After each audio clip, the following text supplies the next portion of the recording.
योगसूत्र. पण भगवद्गीतेबद्दल मी काही बोलणार नाही, कारण तुम्ही तेच ऐकताय सकाळपासून, पुढे तेच ऐकायचं आहे. त्यामुळे मी सूत्रांवरती बोलतो. आणि तसंही कृष्णाजी केशव कोल्हटकर म्हणते सगळ्यांना भारतीय माणूस, ऐकून येते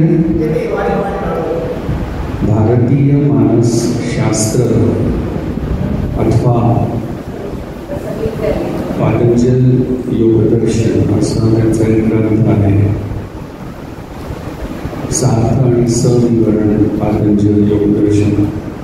याच्यावरती पुणे विद्यापीठाने त्यांना डिलीट केलं होतं. त्या ग्रंथाच्या सुरुवातीलाच ते म्हणतात की जर गीता हे ब्रह्मविद्येचं उपपत्त्यात्मक अंग आहे, तर पातंजल योगदर्शन हे ब्रह्मविद्येचं प्रायोगिक अंग आहे. उपपत्त्यात्मक म्हणजे थिओरिटिकल.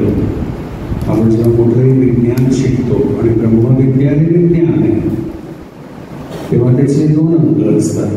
आपण शाळेत फिजिक्स शिकतो तेव्हा थिअरी क्लासरूममध्ये शिकतो आणि मग लॅबॉरेटरीमध्ये जातो आणि प्रयोग करतो. तर गीता जर थिअरी आहे, तर पातंजल योगदर्शन हे प्रॅक्टिकल आहे. गीता जर का तुम्हाला तुमच्या आयुष्यात खऱ्या अर्थाने उतरवायची असेल, तर तुम्हाला पातंजल योगसूत्रांचा आधार घ्यावा लागतो. कारण योगसूत्र हा एक रोड मॅप आहे. लॅबॉरेटरीमध्ये ते वर्कबुक येते. लॅबॉरेटरीमध्ये गेल्यावरती तुम्ही प्रयोग करता. योग हे अनुभवाचं शास्त्र आहे. योगामध्ये प्रयोग आहे, योगामध्ये विनियोग आहे, योगामध्ये सहयोग आहे, सुयोग आहे, योगायोग आहे. या सगळ्यांना प्रयोग करणं आवश्यक आहे. आणि ते प्रयोग कुठे होतात? लॅबॉरेटरी कोणती आपली? ही चित्तवृक्ष म्हटलंय याला. चित्तवृक्ष ही लॅबॉरेटरी आहे. आणि वर्कबुक काय म्हणतं? तर पतंजली सुरुवात करतात की अथ योग अनुशासनम. आता ते तुम्हाला प्रॉमिस करतायत. पतंजली तुम्हाला शब्द देत आहेत. शब्द देत आहेत ना तुम्हाला की आता मी तुम्हाला ते शासन सांगतो ज्याला तुम्ही केलं, म्हणजे फॉलो केलं, तर तुमच्या आयुष्यात योग घटित होईल. अथ योग अनुशासन. शासन मी देतोय, रेजिमेंट मी देतोय, पण त्याला तुम्ही जर फॉलो केलं तर योग घडेल. तो काय असतो योग जो घडेल? तो त्यावर ते म्हणतात योग चित्तवृत्ती निरोध. तर काय घडेल? तर तुझ्या चित्तवृत्तीवरती तुझा 100% ताबा निर्माण होईल. तुझ्या चित्तवृत्ती तुझ्या कंट्रोलमध्ये येतील. तू त्यांना हवं तेव्हा थांबवू शकशील. क्लिष्ट वृत्तींकडे न जाता तू अक्लिष्ट वृत्तींकडे जाशील. ह्याला योग म्हणतात. आहे का तुमच्या चित्तवृत्तींवरती कंट्रोल? चित्तवृत्ती म्हणजे काय? पहिली गोष्ट चित्त म्हणजे काय? पहिली गोष्ट चित्त म्हणजे काय? तर चित्त हा एक संघात आहे. त्या चित्तामध्ये तुमची बुद्धी आहे. ज्या बुद्धीमध्ये तुमचे ग्रह आहेत, तुमच्या धारणा आहेत, तुमचे क्लेश बसलेले आहेत त्या बुद्धीमध्ये. मग तुमचा अहंकार आहे. मग तुमचा जो देवेंद्र, तुमचं मन जे 10 इंद्रियांशी संपर्क साधत असतं सतत. 5 कर्मेंद्रिय, 5 ज्ञानेंद्रिय, आणि पंचप्राण. तर पंचप्राणांचं पोटेन्शियल, पंचकर्मेंद्रियांचं पोटेन्शियल, पंच ज्ञानेंद्रियांचं पोटेन्शियल हे 15 झाले. मन, बुद्धी, अहंकार असा 18 पोटेन्शियलिटीज म्हणजे शक्तींचा तो संघात आहे तुम्ही. आणि हा संघात स्थिर नसतो, तो सतत परिणामी असतो, सतत. आणि तो वृत्तींमध्ये परिणाम पावत असतो. म्हणजे तुम्ही काय करताय आता, तुम्ही नक्की काय करताय? तुमच्या वृत्ती आत्ता कार्यरत आहेत. या क्षणी तुम्ही जेव्हा माझं बोलणं ऐकताय तेव्हा आपण थोडं समजून घेऊया. तर सुरुवात पतंजली करतात अथ योग अनुशासन. मग ते म्हणतात की योग चित्तवृत्ती नवला. जेव्हा त्या चित्तवृत्तींवरती तुझा ताबा येईल, जेव्हा तुला समजेल की त्या चित्तवृत्ती काय आहे, त्याच्यावरती तू नियंत्रण करू लागशील. आणि नंतर एक काळ असा आहे की जेव्हा तू त्यांना पूर्ण स्तंभित करशील, तेव्हा योग आहे. मग तुम्ही जेव्हा तेव्हा काय घडेल? ते म्हणतात तदा तेव्हा द्रष्टु स्वरूपे अवस्थानम. तेव्हा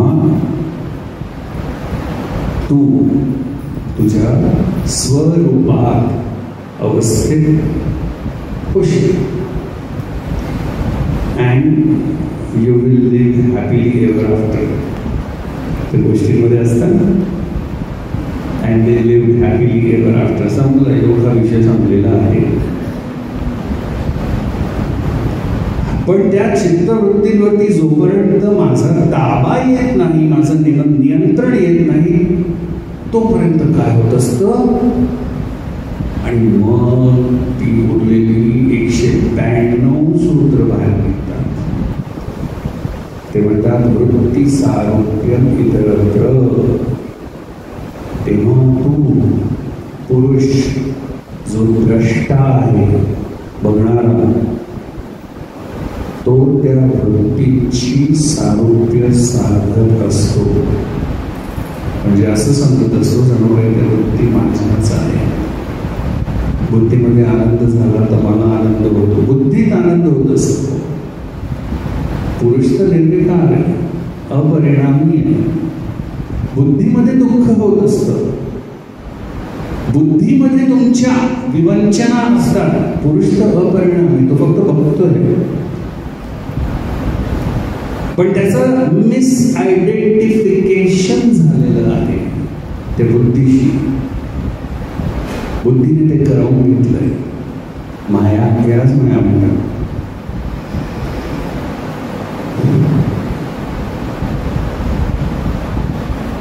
मग पतंजली जेव्हा म्हणतात की वृत्ती सारोग्य इतरत्र, म्हणजे इतर वेळेस जेव्हा तुला ही जाण नसते, तुला हा विवेक नसतो,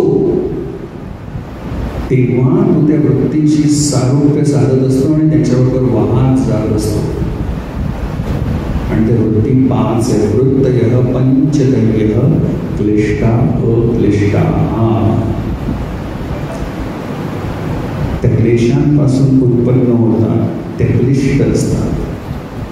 क्लिष्ट म्हणजे त्या क्लेशांना अजून पक्क्या करतात.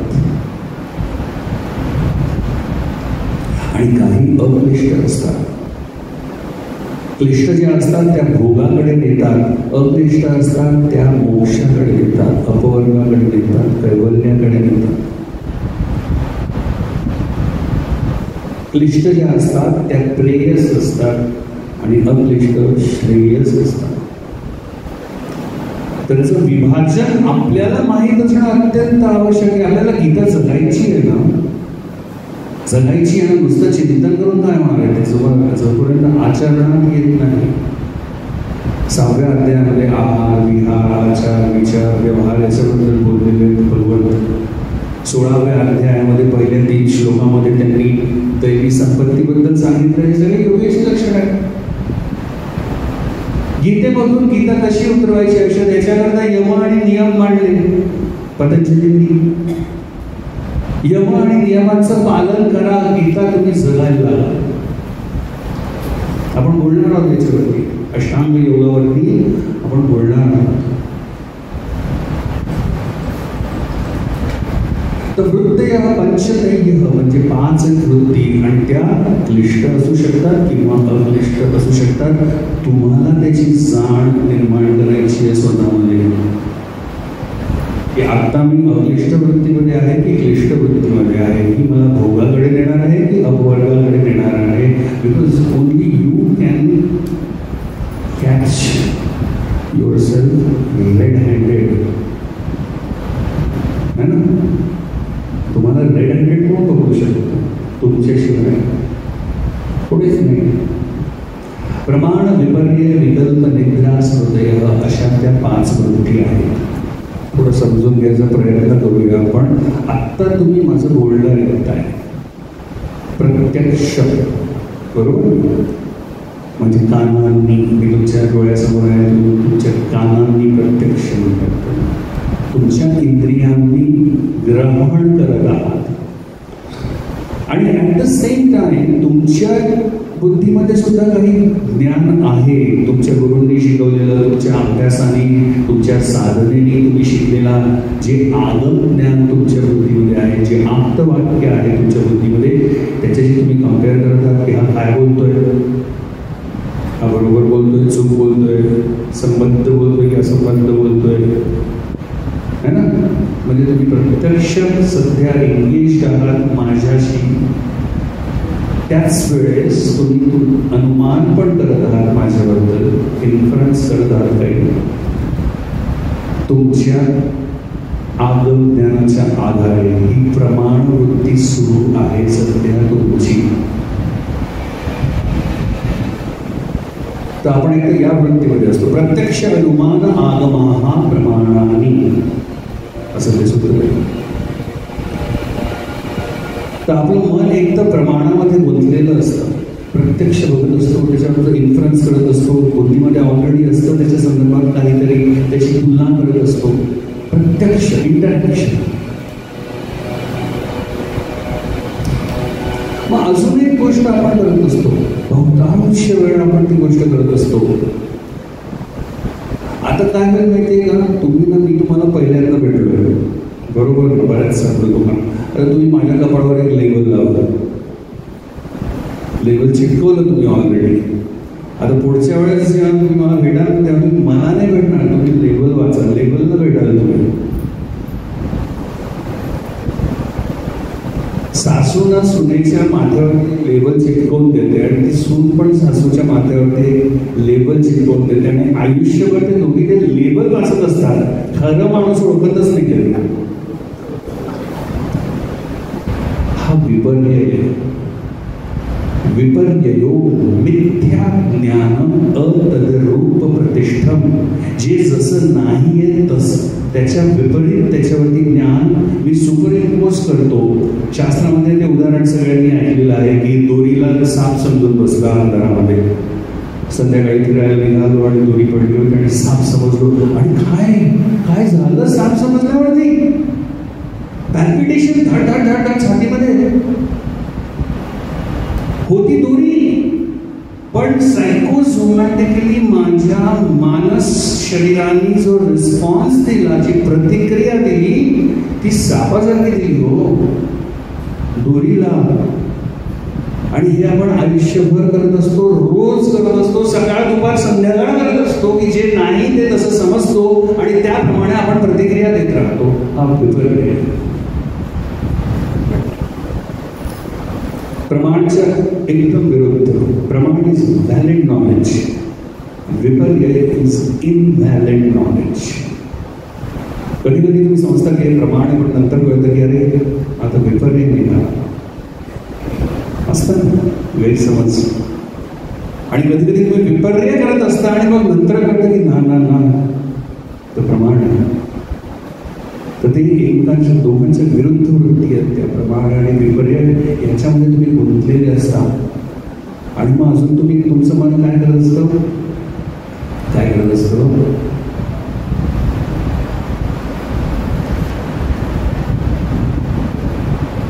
डे ड्रीमिंग करत असतं, शेक चिल्ली बनलेलं असतं, फ्युचरबद्दल विचार करत असतं, फ्युचरमध्ये गुरफटून केलेलं असतं की जे अस्तित्वातच नाही आहे, अजून जे आलेलंच नाही आहे.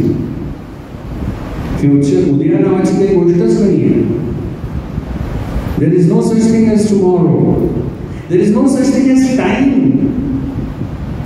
काळावरती खूप सुंदर सूत्र आहे पतंजलीची, क्षण प्रतियोगी परिणामापरांत निग्रहाय कर्म, की पतंजली म्हणाले क्षण, तुम्ही ज्याला क्षण म्हणता, तुमची वेळ कशी तयार झाली हो. पृथ्वी सूर्याची प्रदक्षिणा मागते, 365 दिवस घेते, त्यामुळे तुमचं त्या हिशोबाने तुमचं वेळ तयार झालेलं. पण प्रत्येक प्लॅनेट, प्रत्येक ग्रह वेगवेगळ्या स्पीडनी वेगवेगळ्या कालांतरामध्ये तो फिरतोय. तिथला काळ वेगळा, तिथे जर घड्याळ बनवलं तर ते वेगळं बनेल. आणि अख्खं सूर्यमंडळ आपल्या आकाशगंगेची प्रदक्षिणा मारत आहे, त्याला किती करोडो वर्ष लागणार आहेत, तर त्याचं घड्याळ काय राहील. So time is a myth. Time, काळ जो आहे तो बुद्धीने बनवलेली एक आवश्यक, एक गरज आहे. शब्द ज्ञान अनुपाती वस्तु शून्यो विकल्प. शब्द ज्ञान, शब्दांनी एक ज्ञान निर्माण होतं, पण तशी काही वस्तूच नाही आहे. आपण म्हणतो माझ्याकडे 2 तास आहे, कुठे दाखव. It is not tangible. तुम्ही त्यांना हातात धरू शकत नाही त्या 2 तासांना, ते तुमच्या बुद्धीमध्ये आहे. आज एक सायंटिस्ट शोध लावायला निघतो. तो कशावर शोध लावतो. हायपोथेसिस वरती ना. तो एक हायपोथेसिस गृहीत धरतो आणि मग त्याच्यावरती तो प्रयोग करायला लागतो. त्यालाही माहिती नसतं की तो कसला शोध लावणार आहे. आलं ना लक्षात. ध्यानाचंही असंच असतं. तो जो ईश्वर आहे तो आधी कॉन्सेप्च्युअलाइज करायचा असतो. तुम्हाला माहीत नसतं, तो हायपोथेसाइज करायचा असतो चित्तामध्ये, आणि मग त्याच्यावरती ध्यान सुरू करायचं असतं. आणि मग ती प्रक्रिया आहे. वितर्क, विचार, आनंद, अस्मिता, गुणा, गमात, संप्रज्ञात आपण येणार होती. तर ही एक विकल्प वृत्ती आहे, आणि ती क्लिष्टही असू शकते, अक्लिष्टही असू शकते. कारण तुम्ही कशावरती हायपोथेसिस करताय, कुठल्या स्वप्नामध्ये रंगलाय, याच्यावरती ते डिपेंड करतो की क्लिष्ट आहे की अक्लिष्ट आहे. हे तपासणार कोण. तुम्ही. अजून एक गोष्ट तुमचं मन करत असतं, ते म्हणजे आठवणींमध्ये स्मृती. खूप सुंदर सूत्र आहे स्मृतीचं. अनुभूत विषय असंप्रमोष स्मृती. मोष धातू आहे, असंप्रमोष शब्द वापरलाय. त्याच्यामध्ये मोष म्हणजे गहाळ होणं, चोरीला जाणं, गहाळ होणं. आणि संप्र त्याच्या समोर लावत आहे. संप्रमोष म्हणजे टोटल 100% गहाळ होणं, आणि त्याच्या आधी त्यांनी अ लावला आणि त्याला निगेट केलं. खूप युनिक शब्द वापरलाय पतंजलीने इथे, असंप्रमोष.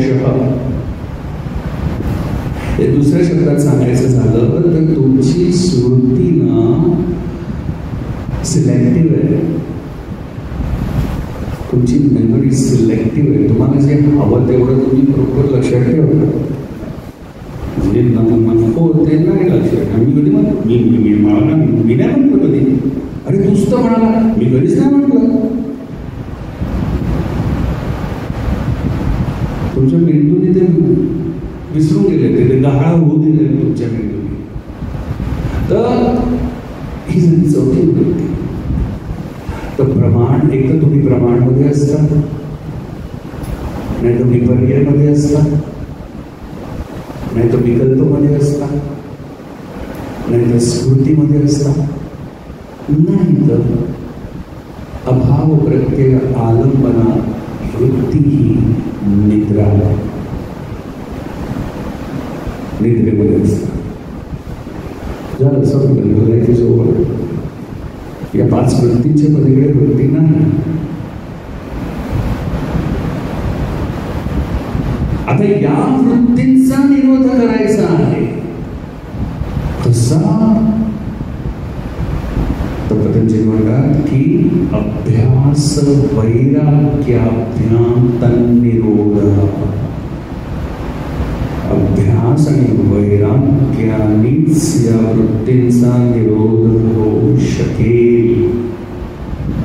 तुमचं चित्त निर्मळ होऊ शकेल. चित्त परिक्रम करावं लागेल त्याच्याकरता. कसा अभ्यास करायचा तर ते म्हणतात तत्र स्थितौ यत्न अभ्यास. तत्र स्थितौ म्हणजे त्या स्थितीमध्ये प्रयत्नपूर्वक थांबण्याचा अभ्यास. कोणत्या स्थितीमध्ये? चित्तवृत्ती निरोध. त्यामुळे इथे अंतरंग साधना आलीच. तुम्ही जर का धारणा ध्यान नाही करत आहात तर तुम्ही योग साधक नाही. जर का तुम्ही धारणा ध्यान आणि समाधी ही अंतरंग साधना करत नसाल तर गीता फक्त पोपट वंची आहे.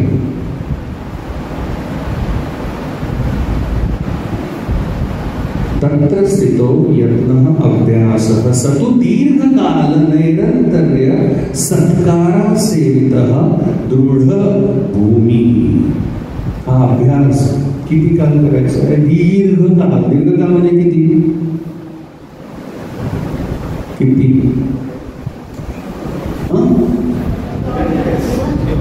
मरेपर्यंत. आणि निरंतर. निरंतर म्हणजे ज्याच्यामध्ये आणि माझ्यामध्ये कधीही अंतर पडणार नाही. म्हणजे सातत्याने रोज. ती एक मानसिक अवस्था असते. ती 24 तासही राहू शकते. ते पुढे गेलं.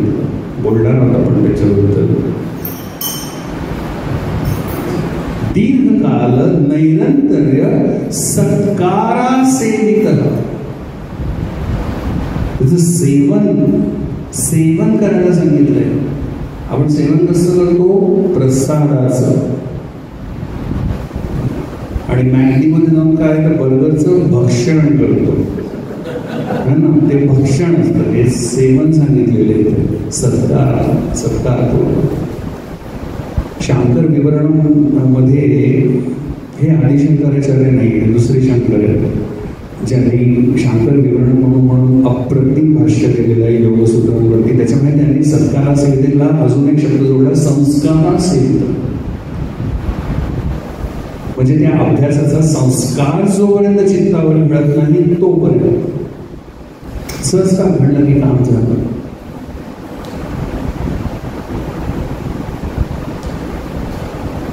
दृष्ट आनुश्रविक विषय वितृष्णस्य वशीकार संज्ञा वैराग्यम. जेवढे काही दृष्ट विषय आहेत आणि जेवढे काही आनुश्रविक विषय म्हणजे ऐकलेले आहे की हे असं आहे ते तसं आहे. दृष्ट म्हणजे तुम्ही स्वतः अनुभवलेले आहे.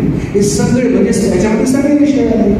जगातले सगळे विषय आले 2 शब्दामध्ये, दृष्ट आणि आनुश्रविक.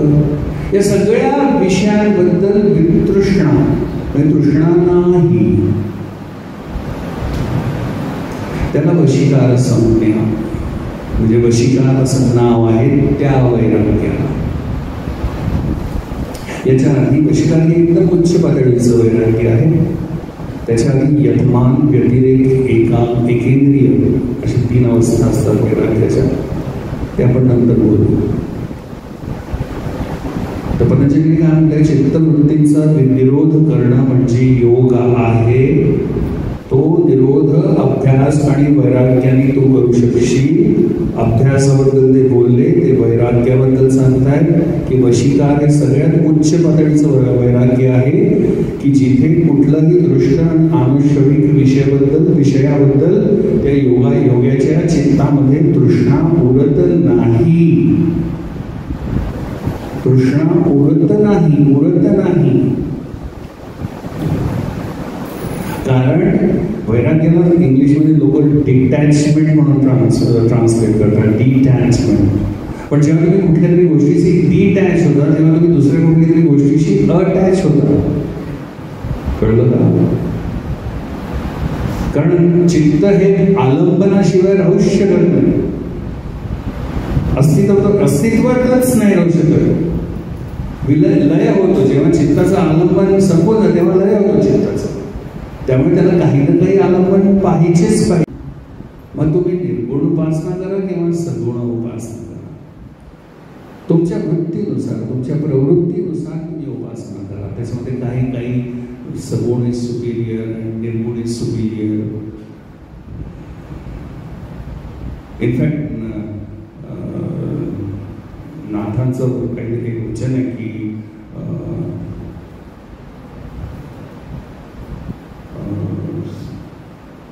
सगुणापेक्षा निर्गुण थोर मानी तो महामूर्ख जाण, असं काहीतरी ते वचन आहे. तर सगुण करा किंवा निर्गुण करा, पण पतंजली म्हणतात ईश्वर ध्यान फार उत्तम राहील तुमच्याकरता. तर या चार ज्या आहेत ना, या चार स्टेज आहेत, या स्टेजेस आहेत तुमच्या प्रगतीच्या. त्याच्या आधी आपण काय करू, त्याच्या थोडं पुढे जाऊन परत मागे या सूत्रावरती येऊया. ओके, तर या चार स्टेजेसमध्ये तुमचा प्रोग्रेस होतो, प्रगती होते तुमची ध्यानाच्या मार्गावर. तीव्र संवेगानाम आसन्न. आणि पतंजली म्हणतात की ज्याचा संवेग तीव्र आहे, तुमचा संवेग किती तीव्र आहे?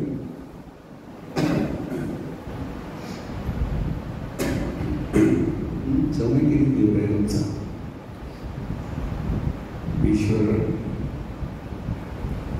कारण तुम्ही त्याला प्राप्त झालात. आपण मगाशी कबीरजी म्हटलंय की तुम्ही नाही टिकणार. म्हणजे तुम्हाला मोक्ष हवा असतो सगळ्यांना, मोक्ष पाहिजे, पण मला मोक्ष पाहिजे, मी तुला मोक्ष कधीच नाही मिळणार. तू गायब झाला तर चान्सेस आहेत मोक्ष मिळण्याचे.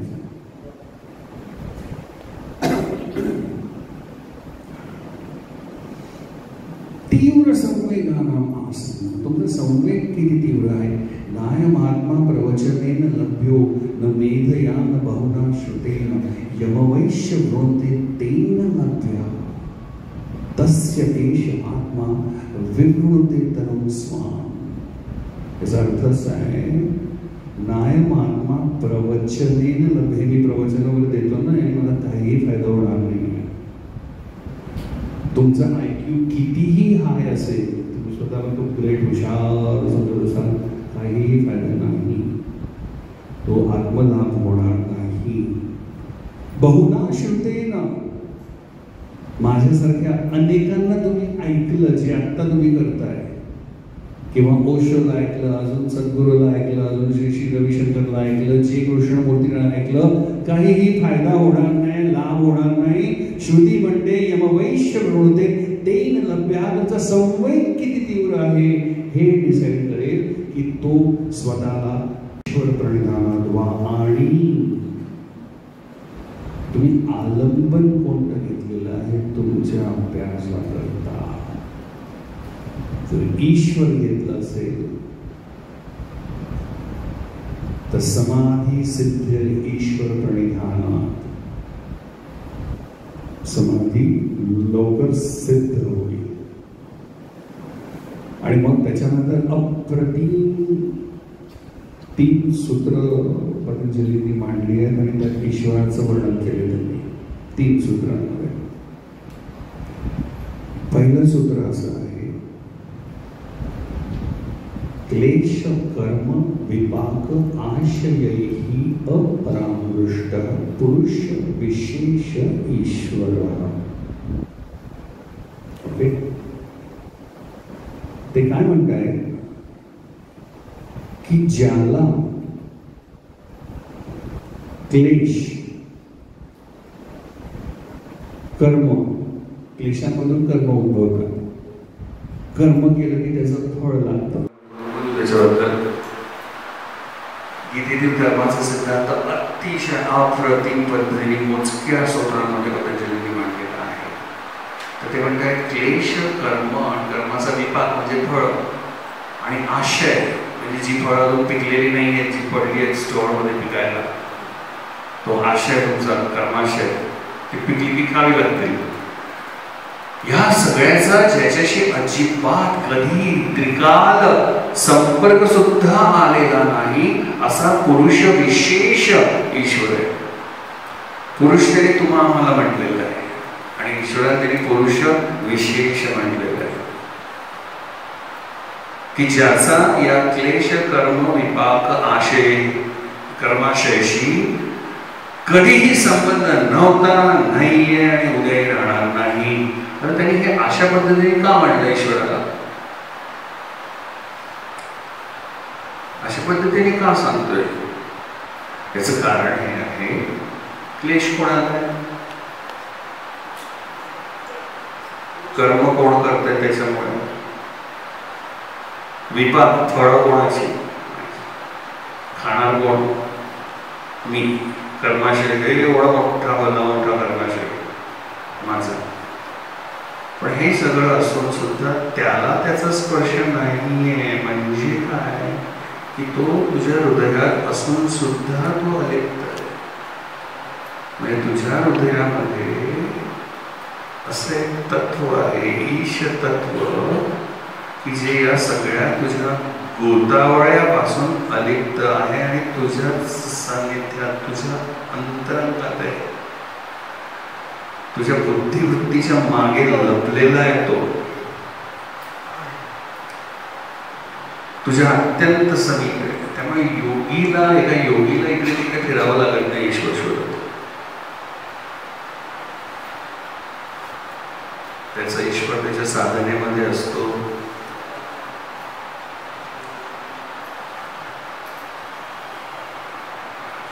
हे सांगण्याकरता की तो ईश्वर तुझ्या हृदयात लपलेला आहे, त्याला इकडे तिकडे शोधू नकोस, अंतरंगातच डोकायचं आहे. म्हणजे त्यांनी त्याचं स्थान पक्क केलं, ईश्वराचं स्थान त्यांनी पक्क केलं. कुठे आहे तो? आतच शोधायचा, तुझ्याच आत शोधायचा. न पातालम न च विवरम गिरिणाम नैव अंधकारम कुक्षयो न उदधिनाम गुहा यस्याम निहितं ब्रह्म शाश्वतं बुद्धिवृत्तिं अविशिष्टां कवयो वेदयन्ते. हे सगळे वेदांताचे हे आहेत ना तुझ्या उपनिषदांमध्ये. तू पाताळात शोध, तुला नाही सापडणार. तू हिमालयाच्या गुहांमध्ये जाऊन शोध, तुला नाही सापडणार. तू समुद्र की गहराई में जाके ढूंढ, समुद्राच्या खोलीत नाही सापडणार. मग तो शिष्य विचारतो, मग तो गुरुजी तो आहे कुठे? कुठल्या गुहेत लपलाय तो? ते ब्रह्म कुठल्या गुहेत लपलाय? तर तो गुरु म्हणतो तुझी बुद्धिवृत्तीच्या गुहेत, त्याच्या मागे जो लपलाय तो. पण तुला अजून विवेक नाहीये त्याचा. तू त्याला आणि तुला डिफरन्शिएट, बुद्धीला आणि त्याला तू डिफरन्शिएट, तू विलग करू शकत नाहीयेस. तर स्थान पक्क झालं. मग त्याच्यानंतर ते म्हणतात तत्र निरतिशयम सर्वज्ञ बीजम, म्हणजे तो सर्व ज्ञानाचं मूळ आहे. म्हणजे तो विभू आहे, म्हणजे तो ऑम्निशियंट आहे. म्हणजे तुमच्या आतला जो चित्त आहे त्याला प्रत्येक चेतन म्हटलेलं आहे पतंजली. प्रत्येक म्हणजे आतला. तुमच्या आतला जो स्पार्क आहे, जर तुम्ही आत्मन म्हणा, सोल म्हणा, काही पण म्हणा, तो विभू आहे, तो अनंत आहे आणि अनंत ज्ञान समावून घेण्याची शक्ती त्याच्यामध्ये आहे. हे लक्षात ठेवायचं. त्याचं अस्तित्व, त्याची शक्ती. आणि मग पुढचं तिसऱ्या सूत्रात ते म्हणतात स एष, हा ईश्वर पूर्वेशामपि गुरु कालेना वच्छेदा, पूर्वी जेवढे सगळे गुरु झाले त्या सगळ्यांचाही हा गुरु आहे. म्हणजे अगदी ब्रह्मापर्यंत त्यांचाही हा गुरु आहे, कारण हा कालाने बाधित नाही. हा कालाने बाधित नाही, कारण हा अजन्म आहे, अजर आहे. बाकी सगळे गुरु निर्माण म्हणजे जन्म झाला, ते राहिले आणि मग ते संपले, मृत्यू झाला. पण हा चित आहे, हा गुरूंचाही गुरु आहे. त्यामुळे तू याची गुरुरूपाने पूजा करा. आज तुम्ही गुरुरूपाने समजा धाव घेतली तुम्ही, तर गुरु काय करेल? तुम्हाला बुद्धी देईल ना, तुम्हाला तुमची विवंचना दूर करेल, तुम्हाला मार्ग दाखवेल.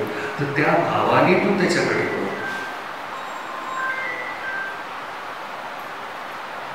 सच्चित आनंद म्हणून त्याच्याकडे बघ. सत म्हणजे काय? सत म्हणजे इटर्नल एक्झिस्टन्स. तुम्ही ते निर्माण षटक सगळ्यांना माहिती आहे ना, चिदानंद शिव सगळ्यांनाच माहिती आहे. तर सत म्हणजे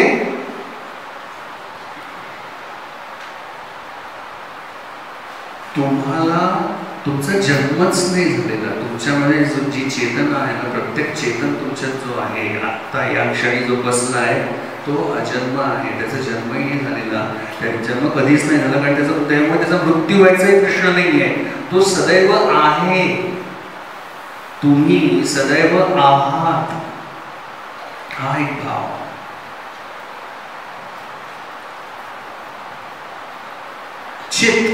चित म्हणजे चेतना, कॉन्शियसनेस, इन्फिनिट कॉन्शियसनेस. तर त्या इन्फिनिट कॉन्शियसनेसचे तुम्ही त्याचा एक कण आहात. म्हणजे जसं समुद्राचा एक थेंब घेतला आणि त्याचं केमिकल अनालिसिस केलं, तर समुद्राच्या पाण्याचा केमिकल अनालिसिस आणि त्याच्या एका थेंबाचं केमिकल अनालिसिस याच्यात काही फरक राहील का? नाही राहणार. तेच तत्व तुमच्यामध्ये आहे. तुम्ही सुद्धा अनंत आहात, विभू आहात, पण तुम्हाला त्याची जाणीव नाही. तर योगी जेव्हा त्याच्या साधनेमध्ये या सत्यांच्या जवळ जायला लागतो, या सत्यांचा जसा त्याला साक्षात्कार व्हायला लागतो, तशा त्याच्या सिद्धी प्रकट व्हायला लागतात. असा प्रवास आहे तो. त्या सिद्धी प्रकट होतात त्याच्या. आणि आनंद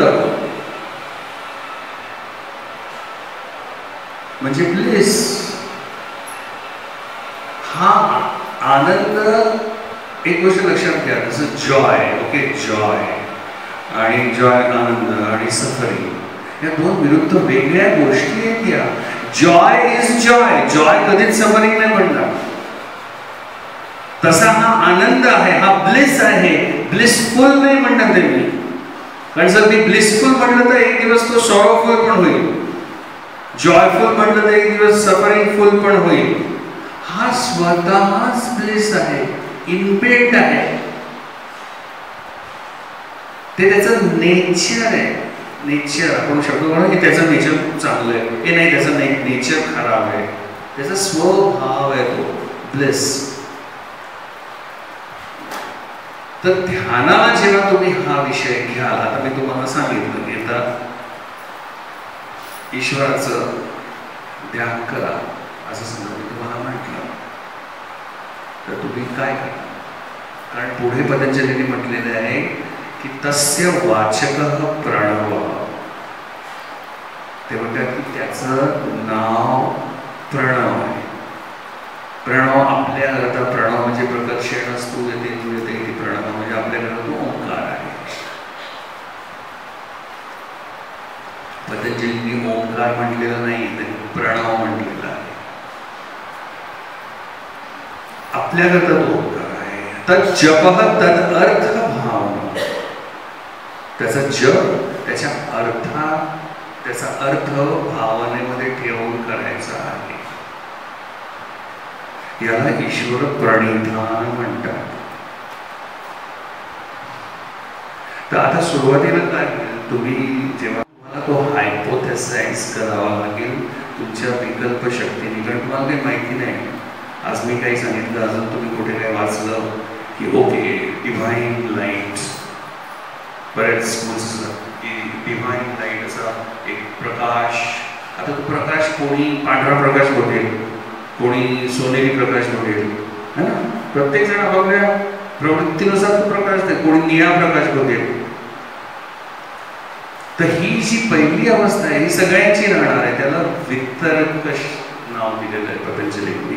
वितर्क, की तुम्ही कॉन्सेप्च्युअलाइज करायचा प्रयत्न करत आहात, त्यामुळे तुम्हाला विशेष तर्क करावा लागतो आहे. आणि मग या वितर्क अवस्थेमध्ये तुमची साधना जशी जशी प्रदीर्घ होत जाईल तसं तसं तो आकार घेऊ लागेल.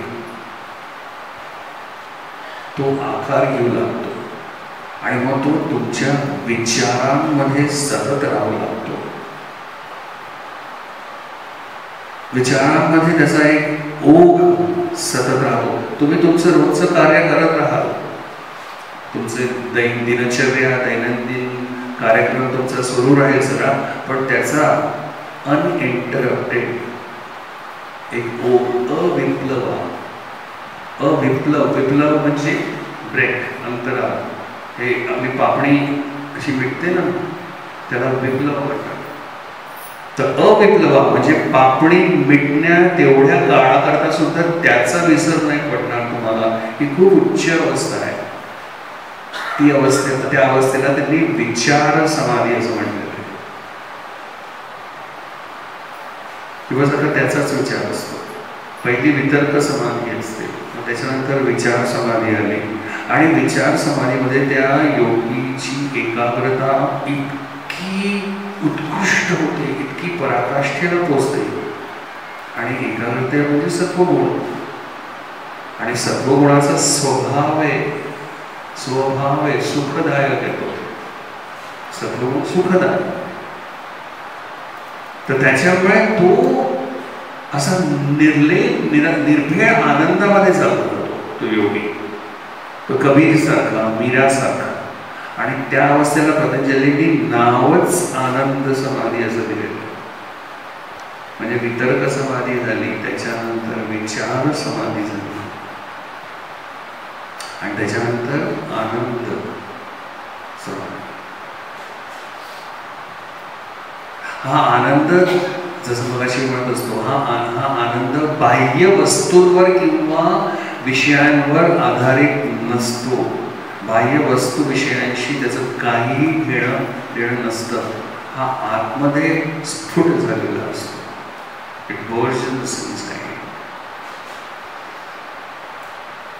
आणि त्याच्यानंतर एक शेवटची अवस्था येते. हा सगळा सबीज समाधीचा प्रांत आहे. तर सबीज समाधी, ज्याला पतंजलीने संप्रज्ञात असं नाव दिलेलं आहे. तर वितर्क अवस्था, विचार अवस्था, आनंद अवस्था, आणि त्याच्यानंतर शेवटची पायरी सबीज मधली अस्मिता, जिथे आनंदाच्याही पलीकडे तो जातो आणि त्याला शुद्ध स्वरूप दिसतं त्याचं, आणि ते एकच स्पंदन असतं तेव्हा, अस्मि अस्मि अस्मि एवढंच स्पंदन असतं. संपूर्ण विवेक जागृत झालेला असतो. त्याला टळटळीतपणे पुरुष आणि प्रकृती काय आहे हे दिसत असतं. ते अत्यंत असंकीर्ण आहे, म्हणजे अत्यंत वेगळे आहे हे त्याला स्पष्ट टळटळीतपणे दिसत असतं. आणि त्याच्यानंतर मग निर्भीक समाधीमध्ये त्याचा प्रवेश होतो. आता इथे पतंजलींनी सांगितलंय की आता हा ओंकार जो आहे याचा तुम्ही जप करा, आणि तो तुमच्या चित्तामध्ये भावना ठेवून करा. नुसतं पोपटासारखं करू नका.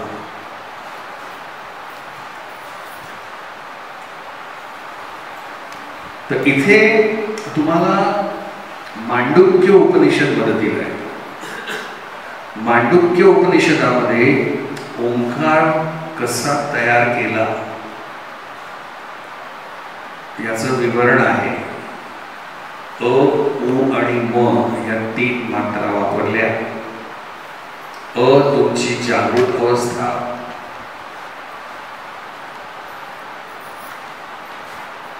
उ तुमची स्वप्न अवस्था आणि म तुमची निद्रा अवस्था. आणि जेव्हा अ, उ आणि म एकत्र येतात तेव्हा संस्कृत व्याकरणानुसार तो शब्द बनतो ओम. ठीक आहे. त्याच्यानंतर एक चौथी अवस्था आहे जिला तुरीय म्हटलेलं आहे. तुरीय म्हणजे चौथी. त्याला काही त्यांनी अक्षर दिलं नाही, जसं पहिल्या 3ला अ, उ, म दिलं, कारण तिथे भाषा आहे, तिथे बुद्धी आहे, तिथे मन आहे, तिथे चित्त आहे. पण चौथ्या अवस्थेमध्ये चित्ताचाच लय झालेला आहे, त्यामुळे तिथे शब्दच नाही. त्याच्यामुळे त्याला नाव किंवा संज्ञा किंवा अक्षर देण्याचा प्रश्नच उद्भवत नाही. तर म्हणून तुम्ही जेव्हा ओम म्हणता, जेव्हा ओंकार करता, तेव्हा त्या 2 ओमच्या मधला जो सायलेन्स असतो ना, तो सगळ्यात महत्वाचा असतो. आणि लोक ओम म्हणण्यामध्येच गुंतून जातात. जेव्हा असे क्लासमध्ये बसतात आणि ओम म्हणतात, तेव्हा तर काही काही जण कॉम्पिटेटिव्ह ओम म्हणतात की माझा ओम किती लांब चालेल. मग तो जोरात असा श्वास घेऊन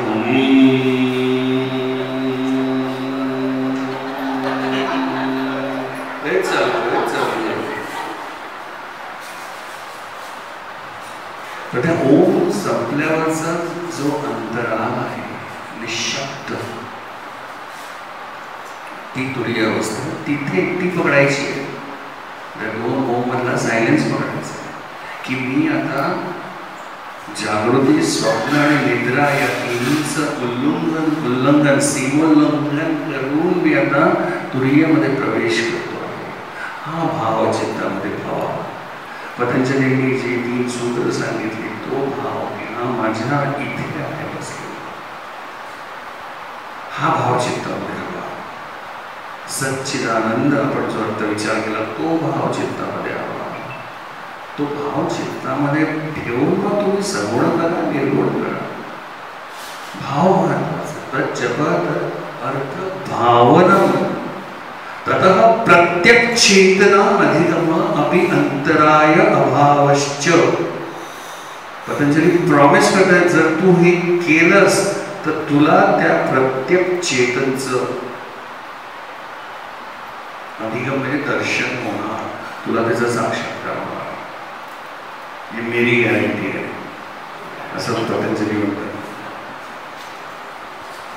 आणि अंतरायांचा म्हणजे ऑब्स्टेकल्सचा, जी योग मार्गातील विघ्न आहे तुझ्या आयुष्यामध्ये, ती सुद्धा नीट आहे. फार मोठी गोष्ट आहे. योग आपल्या सगळ्यांच्या आयुष्यामध्ये योग मार्गावर आपण चालायचा प्रयत्न करतो, पण किती विघ्न येतात.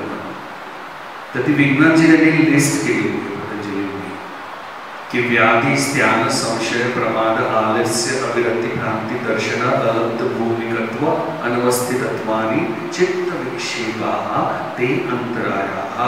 अंतराय म्हणजे ऑब्स्टिकल्स, जे चित्ताला विक्षेपित करतात आणि अभ्यास करू देत नाही. तर पहिला अंतराय व्याधी, कफ, पित्त, वात याच्यामध्ये जेव्हा इम्बॅलन्स निर्माण होतो तेव्हा शारीरिक व्याधी तयार होते. व्याधीमुळे तुम्ही अभ्यास करू शकत नाही निरंतर, है ना. स्त्यान, स्त्यान म्हणजे चित्ताची अकर्मण्यता. आपण सगळेजण या परिस्थितीतून जातो, काहीच करावंसच वाटत नाही, काहीच करावंसं वाटत नाही. उर्मी नसते, उत्साह नसतो, त्याला स्त्यान म्हणतात. संशय, स्वतःबद्दल संशय, शास्त्राबद्दल संशय, गुरुबद्दल संशय, हे सगळं खरंच असं होतं का, हे होणार आहे का, कधी होणार आहे. प्रमाद, मग प्रमाद येतो, संशयातून प्रमाद येतो, ढकल करायची.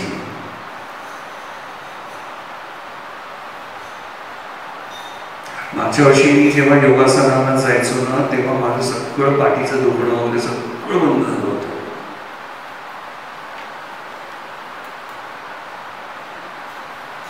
मागच्या वर्षी जायचो तेव्हा. आता नाही, ते आलं ना परत सगळं. हा प्रमाद आहे, हा प्रमाद आहे. जेव्हा माहिती आहे की ते योगासनांच्या वर्गांना जाऊन मागच्या वर्षी सगळं दुखणं बिघणं सगळं ठीक झालं होतं, व्यवस्थित झालं होतं आणि सोडून दिलं, हा प्रमाद आहे. आलस्य म्हणजे शरीराचा आळस. अविरती, अविरती, अविरतीचा अनुभव सगळ्यांना येतो की जेव्हा तुम्ही ध्यानाला बसता आणि सटकन मन चाललं तर कुठेतरी भलतीच कडे भलत्याच विषयावर ऑब्जेक्टला सोडून तो रजस गुण जो आहे तो हायजॅक करतो. ते हायजॅक झाल्यावर तुमच्या लक्षात येतं की ते हायजॅक झालं. भलतेच वरती विचार येतात.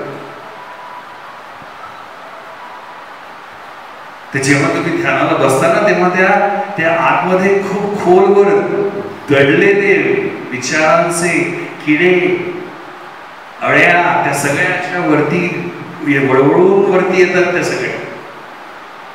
आणि त्यांना कळतं की आता त्यांचा मृत्यू येणार आहे. तर मृत्यू येणार कळल्याबरोबर त्या अशा पेटून उठतात डोक्यामध्ये, बसू नये येणार तुम्हाला. म्हणून अष्टांग योग सांगितलंय. पुढे उद्या बोलू त्याच्यावरती आपण. तर